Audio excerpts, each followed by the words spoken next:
Hey, LordImmolation, thanks a lot for your critique. I'm going to go through the 10 points and try to give a little answer um, to your concerns. But right off the bat, I got to say, Panexperientialism is never going to be satisfying if our only measuring stick is rationality.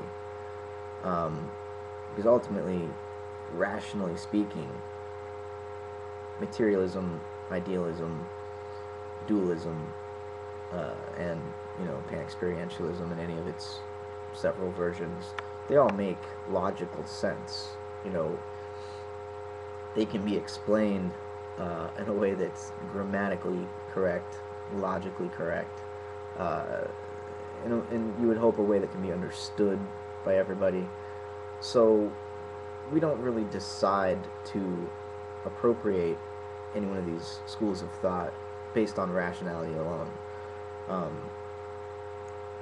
and really, if it is the hard problem we're trying to solve, it's not just how does matter become mind or how does mind relate to matter. Um, it's also about how our intellect relates to our emotions or our intuitions. So, if panexperientialism is going to be uh, a live option for us, um, we need to be open to, in a sense, a spiritual outlook. So that should be clear. If that's not feasible for you, if you're more comfortable with um, something more grounded, I guess you could say, then there's never going to be a reason to think that pan-experientialism solves anything. So laying that bare, letting it be known, let's go through some of these questions. Pan-experientialism leads to linguistic muddles. So what is the difference between consciousness, experience, and self-awareness? Well, there is certainly a difference between awareness and self-awareness, right? Awareness being just experiencing reality without a separation between a self who has an experience of that reality.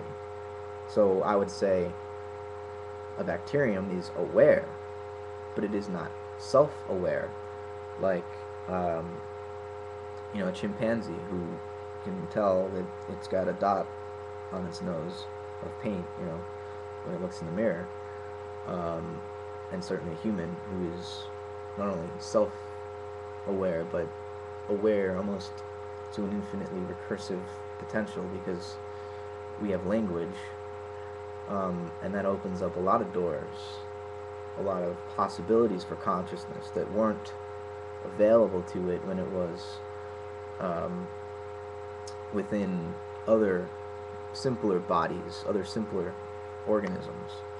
Um, so, like any philosophy, we have to systematize our terms.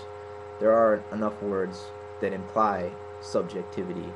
Um, and, when we talk about consciousness going all the way down, um, we're not talking about human linguistic self-consciousness.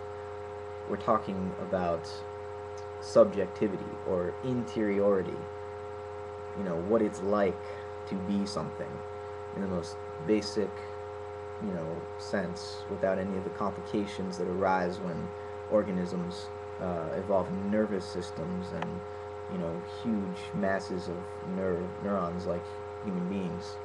Um, that's a later elaboration down the evolutionary uh, timeline that makes consciousness more aware than it was closer to the origin of not only life but the entire universe. And we can come up with words, to divide the various stages that this awareness passes through as it becomes more complex. I'm not going to do that in this video because I'm going to try to get some more questions, but it's really arbitrary when it comes down to it. We just have to agree on the terms to define how, the awareness or experience of an atom is different from the awareness of a single cell, of a protist, of a colony of bacteria, of a wolf, a dolphin, a human, we have to go in and interpret how these experiences are different by assigning different terms to them, but it's a matter of convention, so we can talk about that in another video. Number 2, Panexperientialism does not distinguish between that which is self-aware and that which isn't. I did not mean to suggest that bacteria are conscious, but merely that they had autonomy, which is necessary but not sufficient for what we would call consciousness. So autonomy is necessary but not sufficient for what we would call consciousness. Well, we have to define consciousness. I mean, for me, autonomy means experientially aware. Maybe not conscious in the sense that, it knows that it's aware, but aware. Otherwise, it wouldn't be autonomous. It would be directed from without, like we normally consider atoms to be. They behave based on forces. They don't have any internal spontaneity or autonomy. So autonomy is, for me, synonymous with the kind of experience that I think is present, even at the level of subatomic particles or atoms. Number 3, subjectivity can also be considered a narrative we adopt when trying to make sense of our conscious experience rather than an intrinsic property of the universe. Yes, definitely. We could say that, like Dennett does, or the Churchlands, or a lot of materialist philosophers of mind, that what we think of as our interior subjective states of mind are really a product of the narrative structure of our language.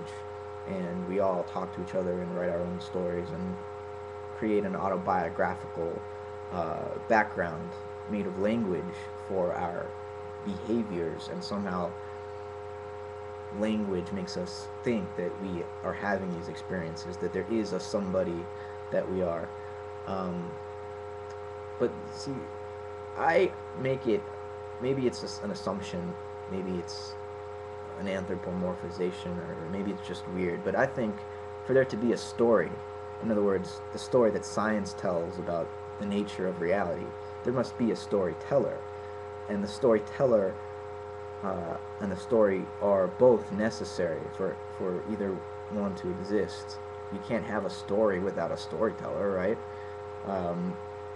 So subjectivity, the one that tells the story, the narrative, if you will, is just as much, an implicate part or an intrinsic part of the story itself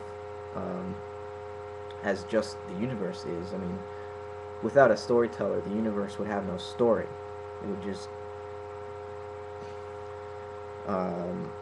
suppose events of conscious experience. Supposes events of conscious experience. This is philosophically bad reasoning for the reasons mentioned here. Okay, well, I didn't read those yet. Events of conscious experience. Well, I'll skip that one because I have to read that first. Number 5, creates difficulties such as the binding problem of conscious events in both space and time. Well, nothing in Panexperientialism contradicts what we might find out about the way neurons fire synchronously. The way gamma waves match up with each other in different parts of the brain in order to stabilize what we call a conscious experience. That doesn't in any way contradict Panexperientialism. So, number 6, Panexperientialism doesn't downplay neurological findings. It just says you can't understand consciousness by looking to reduce it to neural circuitry. Or you can't understand subjectivity in the basic sense that Panexperientialism posits goes all the way down through all autonomous entities in the universe. You can understand human type narrative consciousness by doing neural correlates of consciousness studies, certainly, but you're not explaining consciousness. You're just correlating human states of mind as described by our language with the states of the physical brain. It's not a causational relationship, it's a correlative relationship. I'm going to do a part 2.